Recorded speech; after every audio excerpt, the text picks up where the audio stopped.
One ancient move releases 10 years of back aging. Not a stretch, not an exercise routine. A biological release, engineered by yogic lineages 5,000 years before anatomy textbooks existed. Before MRI machines named the muscle. Before orthopedic surgeons learned to fear it. They already knew. You wake up. It's 5 a.m., maybe 6. The lower back is locked, a deep, dense stiffness radiating from the lumbar vertebrae into the hips. You shift, you roll. Sleep is gone. You've blamed the mattress. You've blamed your age. You've blamed the years. None of those are the cause. One muscle is pulling on your spine while you sleep, pulling the lumbar forward, compressing the vertebrae through every hour of the night. By hour 5, the signal reaches conscious awareness. You wake. The body has been screaming in a frequency just below the threshold of sleep, and now it breaks through. This is not aging. This is mechanics. And mechanical problems have mechanical solutions that have existed longer than modern medicine has had a name for the problem. The spine is a stack of bones separated by discs. The hips are the basin everything sits in. When the basin tilts, when it tips forward, the stack compresses. The discs bear load they were never designed to carry through the night. The result is the stiffness. The result is the waking. The result is the decade of accumulated tension that men carry in their lower back like a debt that never gets paid down. One move. 2 minutes.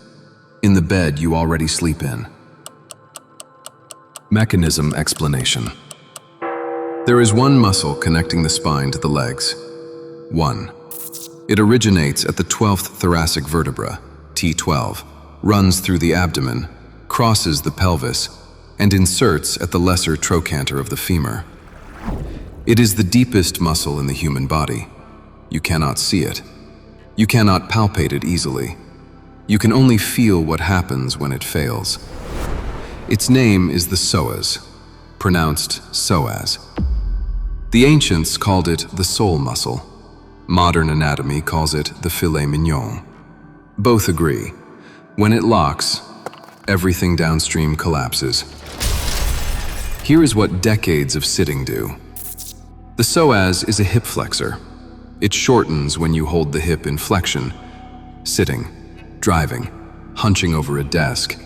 Every hour of maintained flexion sends a signal to the psoas. Stay short. The body adapts. The muscle adapts. It stops returning to its resting length. Then you lie down. A shortened psoas does not relax in horizontal position. It pulls. It pulls the lumbar spine forward into anterior compression, a condition sometimes called hyperlordosis, sometimes called anterior pelvic tilt, always called pain. The lumbar vertebrae compress. The intervertebral discs bear asymmetric load through the night.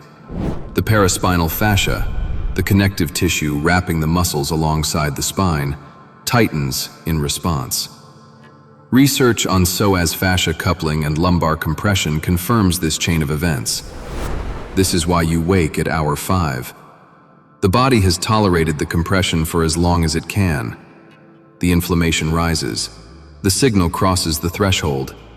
You are awake, stiff, and convinced this is simply what getting older feels like. It is not. The psoas is a mechanical problem. It responds to mechanical input. It does not require willpower. It does not require a gym. It requires gravity and a specific position. One that the yogis of the Indus Valley documented thousands of years ago without knowing the name psoas, but knowing exactly what the release felt like. The pose plus day-by-day timeline. The pose is called Ananda Balasana, happy baby pose. Lie on your back. Draw both knees toward your chest. Reach your hands to the outer edges of your feet, the outer arches, the outer ankles, wherever your hands land. Let the knees fall wide toward the armpits. Hold. Rock gently side to side, slow, unhurried. Gravity does the work. you apply zero force. The weight of your own legs opens the hip capsule. The femur drops away from the pelvis. As the femur drops, the psoas, which anchors at both ends, receives its first full passive release. The attachment at the spine loosens. The lumbar decompresses. 3 events occur simultaneously. The hips open passively. The psoas releases its grip on the spine, and the lumbar vertebrae move back toward neutral. You don't need flexibility. You need a bed and 2 minutes. If you cannot reach your feet, if the hamstrings or hips resist, loop a towel or a belt around the soles of both feet and hold the ends. The decompression is identical. The release is the same. There is no cervical risk. The neck remains neutral throughout. This pose can be done in the bed you already sleep in, immediately before you close your eyes. Now, the timeline. Night 1. The psoas begins releasing. Lumbar decompression initiates. The vertebrae return closer to neutral for the first time in years. Night 3. The 5 and 6 hour wake-up pattern begins to shift. Sleep extends past the threshold.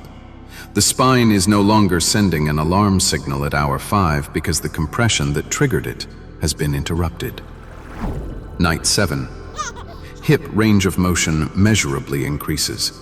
The anterior pelvic tilt, the forward tipping of the basin, begins correcting.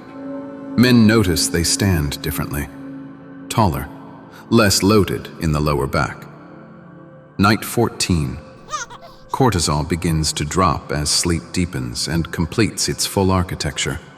Posture is visibly different. The psoas, now released nightly, no longer defaults back to maximum contraction during the day. The body recalibrates. Research on the relationship between sleep quality, psoas tension, and cortisol regulation confirms this cascade. Most men accept back pain as aging. This is not aging. This is a frozen muscle, and you just thawed it. The stiffness you have carried for years is not structural damage. It is not arthritis. It is not inevitable degeneration. It is a single muscle held in a shortened state for too long, compressing a structure that was designed to be decompressed every night. For 5,000 years, before lumbar MRIs and orthopedic consultations, the solution was this simple position. The solution was gravity. The solution was 2 minutes. Now you have it. You don't need a yoga mat. You don't need flexibility. You need a bed and 2 minutes before you sleep. That's the entire prescription. No equipment, no warm-up, no gym membership. The bed you sleep in is the only tool required. Tonight, before you close your eyes, knees to chest, hands to feet, rock side to side. Let the hips open. Let the lumbar decompress. Let the psoas release its grip on the vertebrae it has been pulling on since the last time you sat for 8 hours.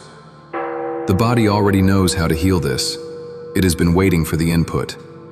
Tomorrow, the inversion that floods your thyroid with fresh blood while you lie there. If your psoas is locked, your inversion goes deeper after this release. I linked it in the card.